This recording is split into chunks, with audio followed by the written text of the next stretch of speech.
Boa tarde, e com essa fala, né, eu já agradeço aqueles que já ligaram a câmera, agradeço aí a Luiz Paulo, Gustavo, né, e acho que o Rodrigo também estava com a câmera ligada e desligou. Eu vou brotar rapidinho, ó.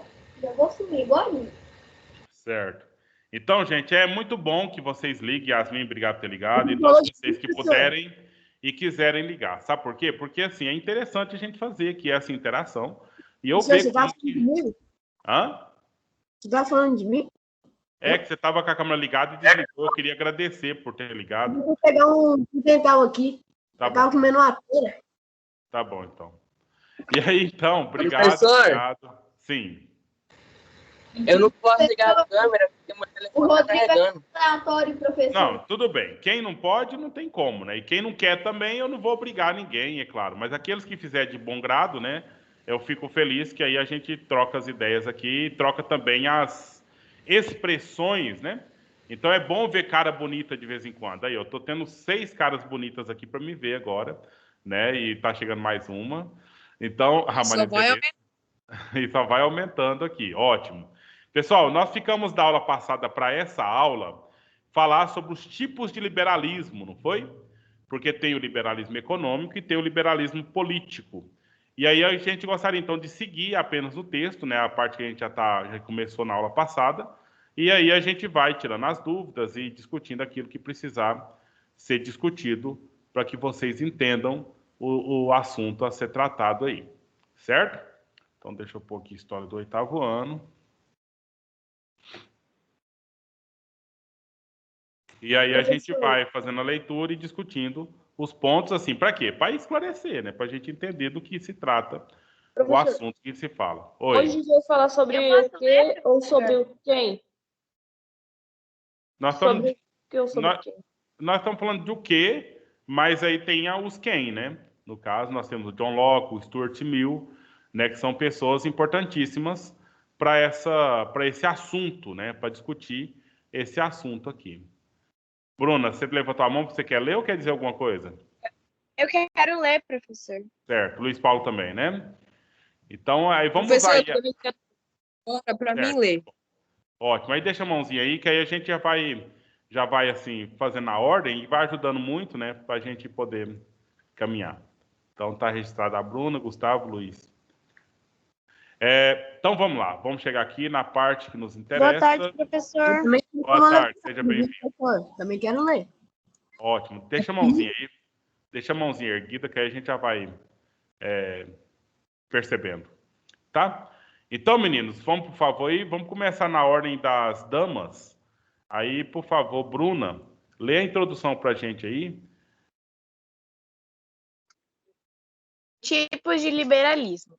O liberalismo clássico pode ser dividido em liberalismo político e liberalismo econômico. Chamamos de liberalismo clássico aquele que surgiu dos ideais de filósofos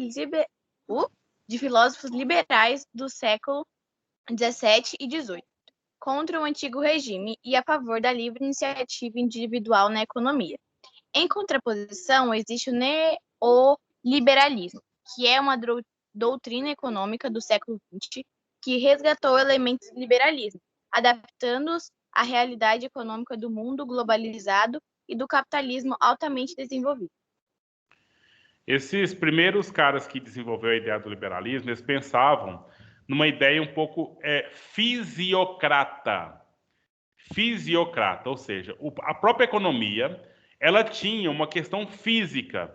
E aí você escuta algumas frases como: o mercado está nervoso, o mercado está agitado, entendeu? Então, ou seja, Professor, isso são coisas físicas do próprio corpo humano, pensamentos humanos, né? Da própria natureza, do modo geral, né? E aí eles olham para o mercado. O que é o mercado? O mercado é essa realidade de compra, venda de produtos, né? Troca de produtos por dinheiro, circulação de dinheiro. Então, a economia são todas essas questões aí juntas. E o liberalismo...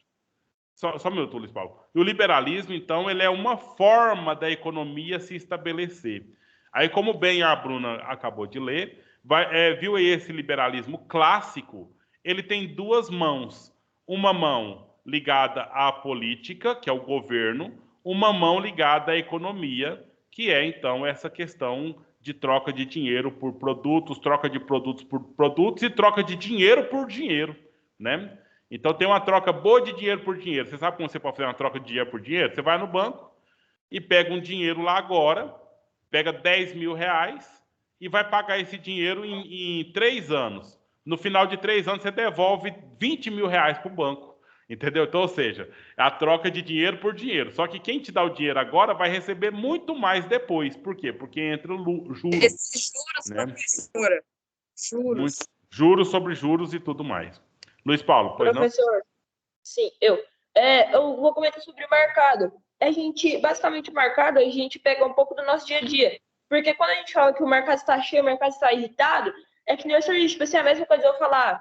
Tipo assim, o senhor chegou na aula e o senhor, não, vamos logo, abre o livro aí todo mundo e bora para a aula. É a mesma coisa de eu falar, o professor Caio Maluf está irritado. Só que no mercado seria, tipo assim, o mercado tá muito ruim para vendas, tipo assim, as pessoas estão bravas, não tá dando para vender muito, tá meio ruim para poder vender. Aí você falaria, o mercado está parado, né? Parado. E tipo assim, quando um exemplo, o mercado está bravo, eu acho que o mercado está bravo seria as pessoas estariam meio agressivas. Não, quando tem taxas de juro muito altas, entendeu? Quando sim, tá alterando os preços e tá ficando difícil fazer negócio. Sim. Professor, e uma expressão também que eu acho que é da economia, tipo assim, do mundo da economia, assim, do mundo capitalista, é tipo assim, uma facada na carteira, alguma coisa assim, pelo menos o que eu sei é uma facada na carteira. Então, que é tipo assim, que é tipo, eu tô vendendo um abacaxi e eu falo, não, eu vou querer 200 reais esse abacaxi, eu vou pôr na faca na carteira do senhor, eu vou dar, qual que era o nome? Não sei o que lá do olho. Não sei o que lá do olho. Mas só furar o olho, né? Então, mas pensa o seguinte: nós estamos falando aqui da economia ou do mercado, não das pessoas que estão exercitando essa coisa, entendeu? É como se a economia, se o mercado fosse uma pessoa, ele próprio, com a própria organização dele ali, né? Se agita, se acalma e assim por diante. Beleza? Então, por exemplo, quando por acaso os preços estão muito baixos, o que acontece lá? Faz uma promoção lá que pela metade do preço. Aí mercado está calmo. Aí ele enche, aí a pessoa vai, quer comprar, aí quer fazer linha de crédito, quer fazer cartão de crédito, quer pegar um cheque para dar para Tá aquecido? Aquecimento, né? Então essas coisas todas. Mas, pessoal, isso é só uma característica, tá? Professor, sim. Ou então a gente pode falar também que o mercado está quente, o mercado tá, tipo assim, tá com muita coisa lá. Certo. É isso mesmo. Então, já aproveita. Ô, Luiz Paulo, já aproveita o seu áudio aí. Faz, então, a leitura para a gente. Liberalismo político, o primeiro parágrafo. Sim, senhor.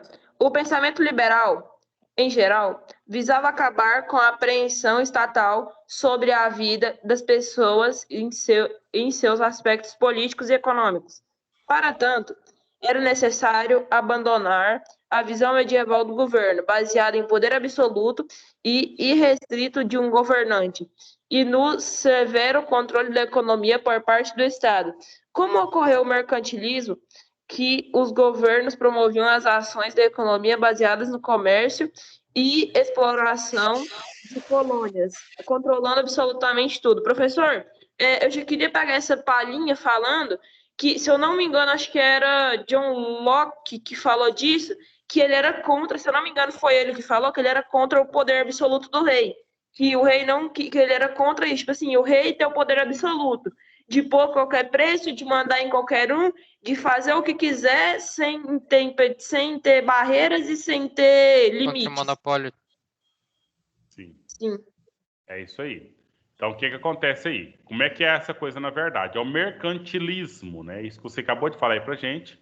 É a prática mercantilista. De que forma que ela ocorria? Nós estudamos isso no 7º ano e revisamos na nossa primeira aula desse ano, aqui no 8º ano.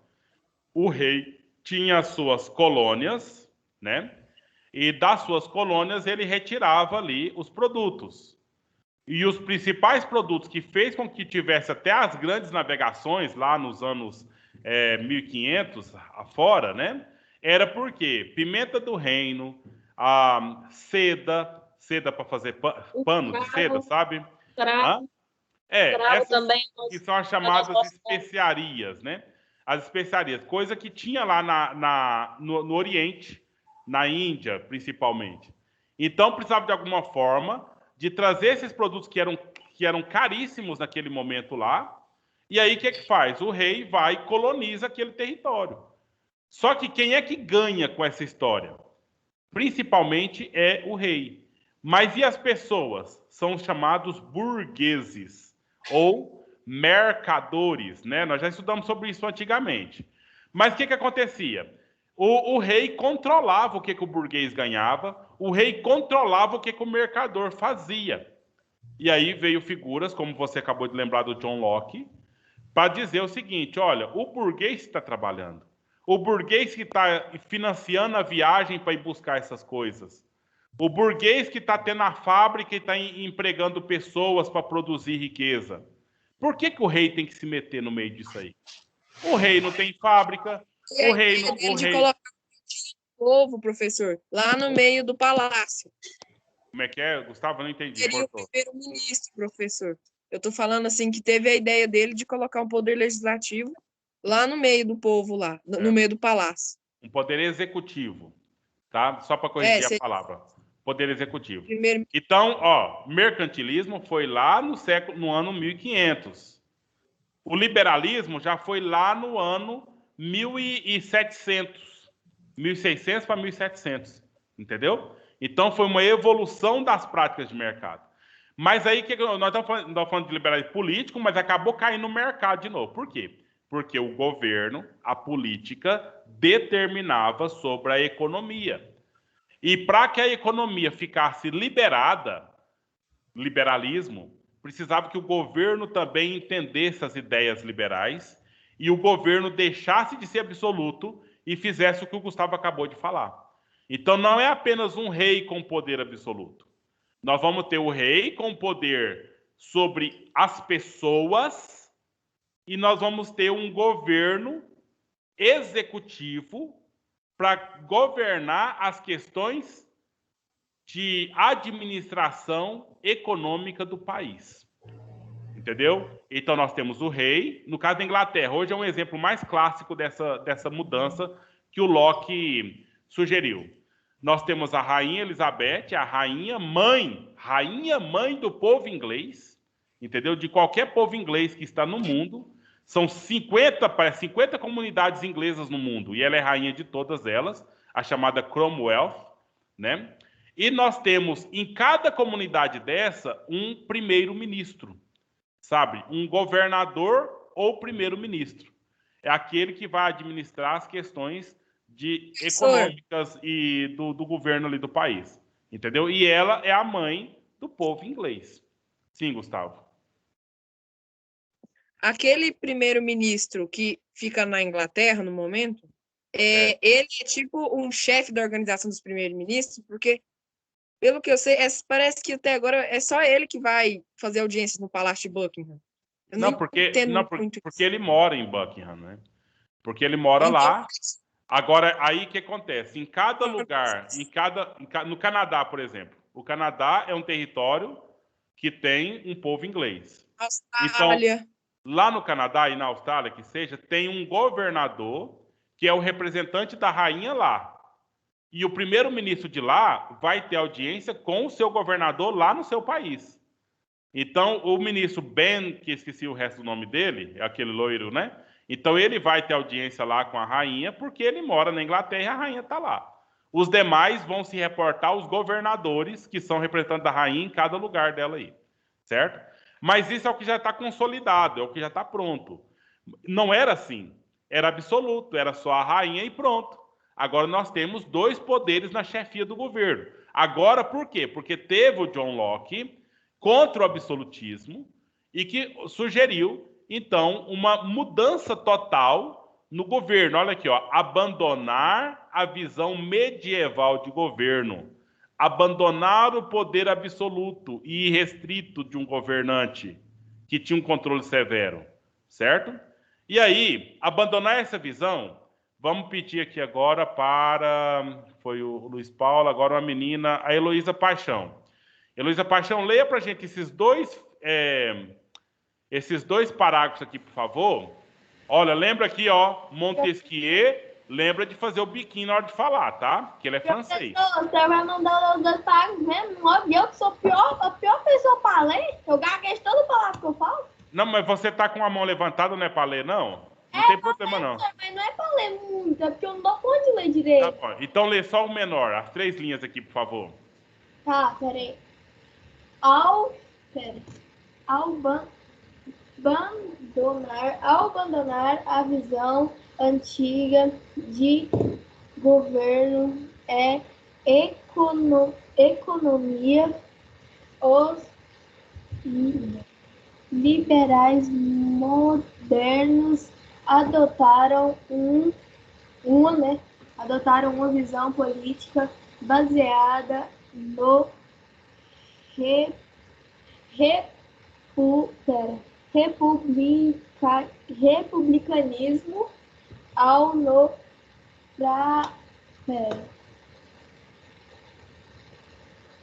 parlamentares.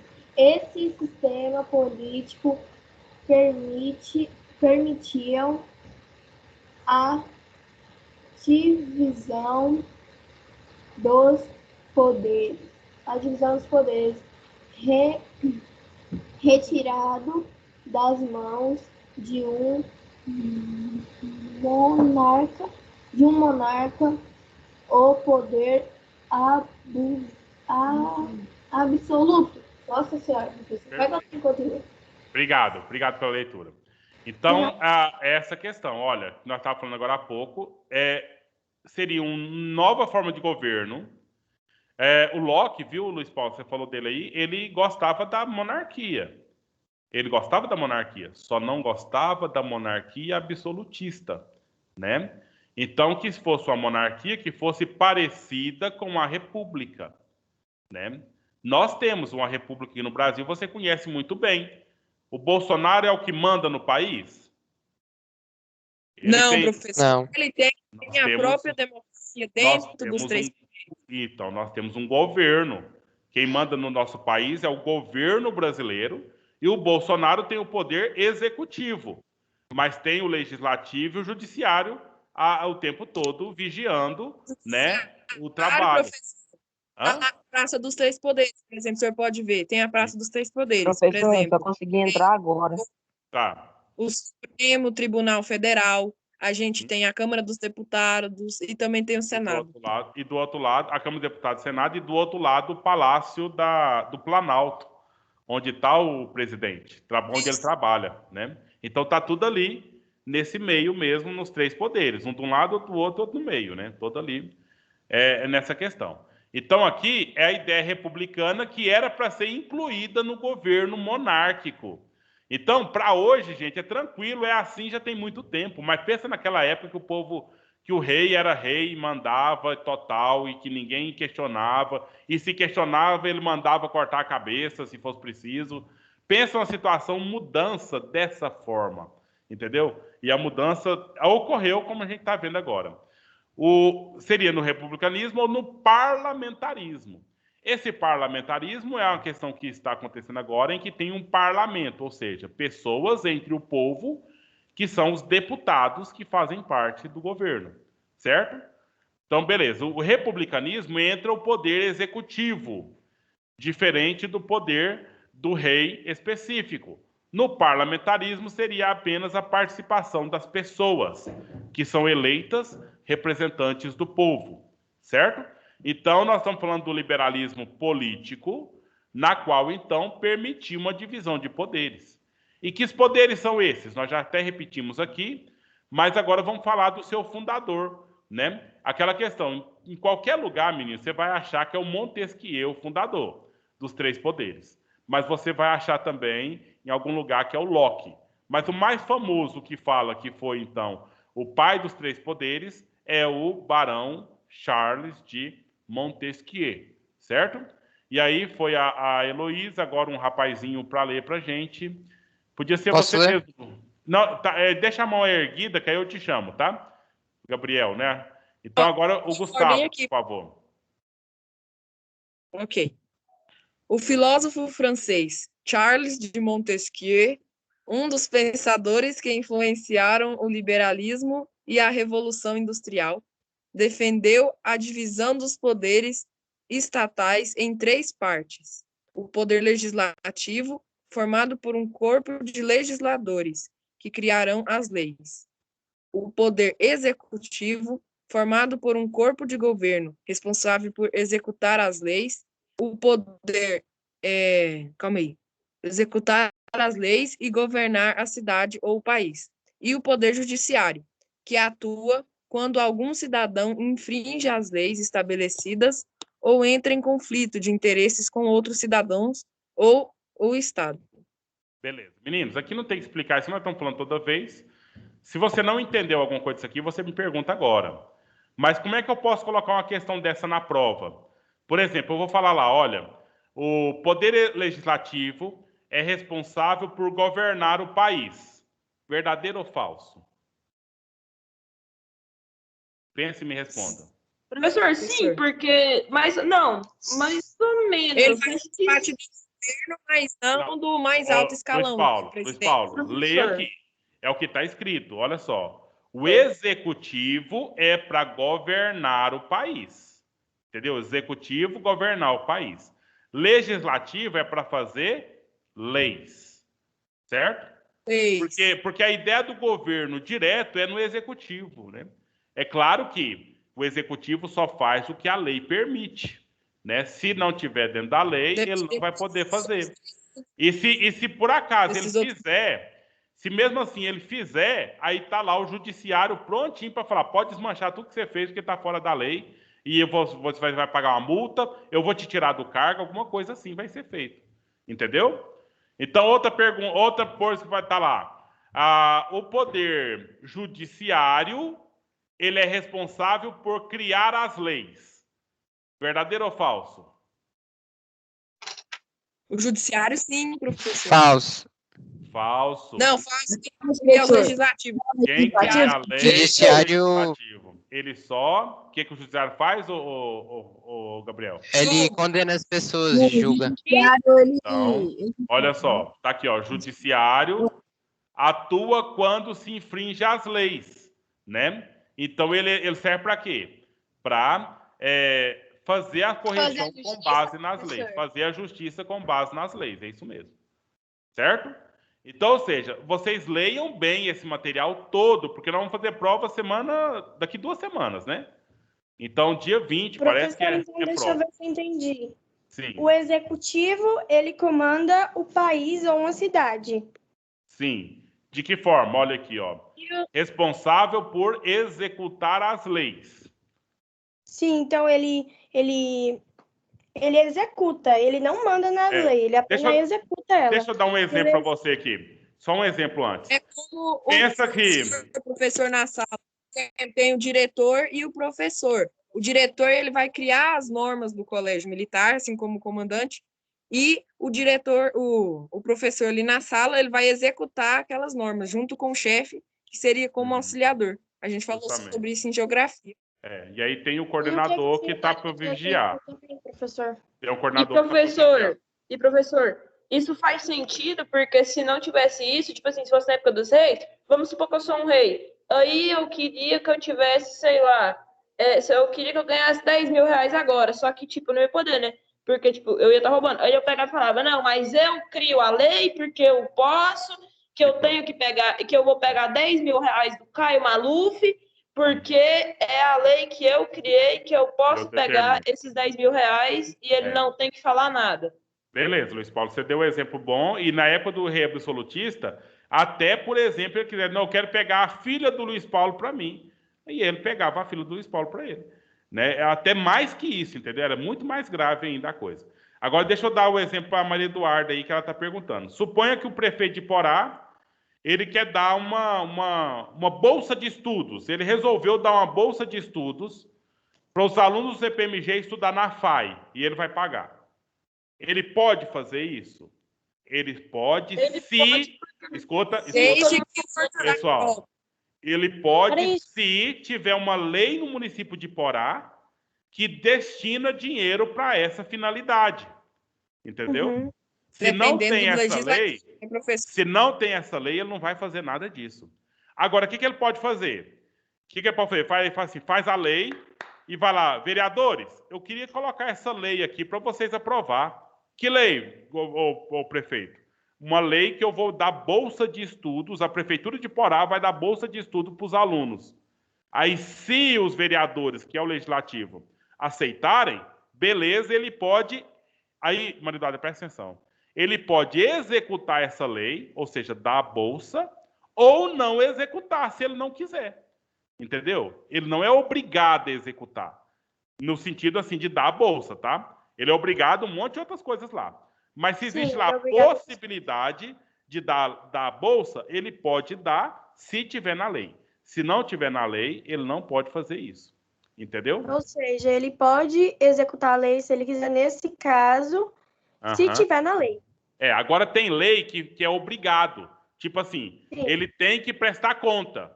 Então aí ele tem que prestar conta, porque se não prestar conta, eles vão até tirar ele do cargo. Entendeu? Sim. Então, ou seja, tem leis que obrigam e tem leis que permitem. Entendeu? A lei que permite, ela não obriga. Agora, a lei que obriga, ela obriga. Essa que é a diferença das leis. E professor? O legislativo, professor, ele cria as leis, foi o que o senhor disse, né? Sim, porque quem é que faz parte do legislativo? São representantes de nós, do povo. Entendeu? Então, se você vai lá ver quem são os vereadores hoje, são pessoas que a gente votou no final do ano passado, que são nossos representantes. Professor, mesmo assim, eu ainda acho que o nosso meio de política, o nosso meio de decisão de leis, eu ainda acho que é falho. Por quê? Pensa comigo. Mas, Paulo, não vamos discutir isso agora, não, porque senão não avança aqui. Entendeu? Às vezes, assim, é interessante o debate, é interessante tudo, mas aí a gente não vai chegar. Nós só queremos entender a diferença entre liberalismo político e liberalismo econômico, né? Então, a gente já entendeu que o liberalismo político tem a ver com o governo e um governo atuar diferente do absolutismo e incorporar no governo os três poderes. O poder do representante do povo de fazer leis, o poder do executivo de executar essas leis e governar o país, e o poder do judiciário para, então, corrigir, fazer a justiça com base nas leis e nos erros, por acaso, do executivo. Entendeu? Então, só bastando responder nessa questão, entendendo essa questão, tá bom. Agora, a discussão sobre o teor das leis, a qualidade das leis, essa coisa toda, eu queria que você esperasse 3 anos. Tem jeito? Porque aí a gente vai discutir isso lá em filosofia e em sociologia no ensino médio. Professor, caraca, isso tudo? Mas chega. Pouco tempo. Chega. Eu já tô há 12 já, né? Então, fazer isso todo ano. Professor, no caso, o senhor quer que nós vejamos isso com 16 anos? Porque lá vai ter uma disciplina que é para discutir essas coisas. Entendi. Essa agora é só para impor a coisa. É assim. Aí lá, no ensino médio, nós vamos ter 2 disciplinas que servem mais para você discutir essas coisas, que é a filosofia e a sociologia. Professor, no caso, você quer que nós vejamos isso no 2º ano do ensino médio? No 1º, no 2º e no 3º, na verdade. Professor... E por acaso, Luiz Paulo, eu que vou ser o professor lá, tá? Só para constar. Aí vai ser bom, Por acaso, né, professor? Eu tenho coisa a dizer, tipo assim, o que John Locke falava, assim, eu concordo em uma grande parte, só que em outra parte, John Locke, eu acho que ele não pensou em uma parte, na outra parte, que é a parte, assim, ó, vamos supor que também as pessoas que decidem se a lei vai ser aprovada ou não, e se esse prefeito ou esse presidente ou essa pessoa, ela conseguir, tipo assim, dar aquele valor para poder aceitar aquela lei. Porque a corrupção, assim, né? A corrupção.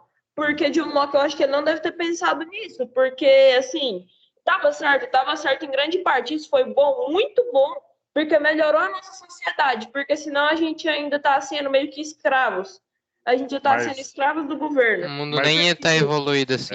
É. A gente Mas, Luiz tem Paulo, evoluído. eles Tecnologia pensaram nenhuma. isso sim, porque tem até lei contra a corrupção, lei contra a fraude. A questão é que nem todo mundo denuncia da forma que tem que denunciar e nem se investiga como tem que se investigar. Entendeu? Então, ou seja, tá tudo claro isso aí. Existe a lei, só que para ela ser executada, não tem como o juiz sair lá do nada e vir cá, peraí, você está cumprindo a lei ou não está? Não, tem que ter o quê? A coisa escancarada, né? E um desvio, tem que acontecer o crime para poder executar a lei. Beleza? Então, ou seja, nós já estamos aqui nos...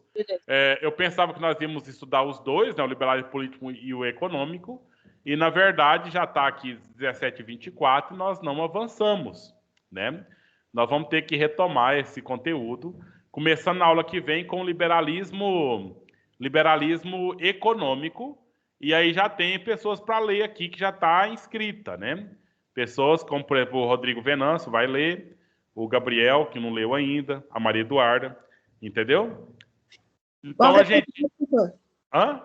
Qual que eu tenho que ler? Não, é na semana que vem, porque agora já está acabando o nosso tempo. Hoje acabou, né? professor.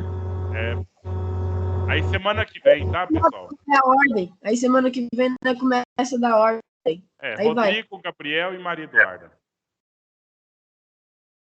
Meninos, vamos encerrar por aqui então hoje, mas eu queria que vocês Aí, quando entrassem... for semana que vem, não pode fazer a tarefa? Por enquanto, ainda não terminamos, né? Nós vamos ter que ler ainda. Eu acho que nós vamos ter a aula de quarta-feira primeiro ainda. Mas se você quiser fazer a tarefa, nada te impede. Você pode fazer quando quiser. Certo? Então, meninos, até quarta-feira, né? Faça a leitura do texto todo, que aí quem sabe quarta-feira, você já faz participação, colaboração ou dúvidas. E a gente encerra ele na quarta-feira. Certo? Nós Professor, tchau. hoje. Até a próxima. Até.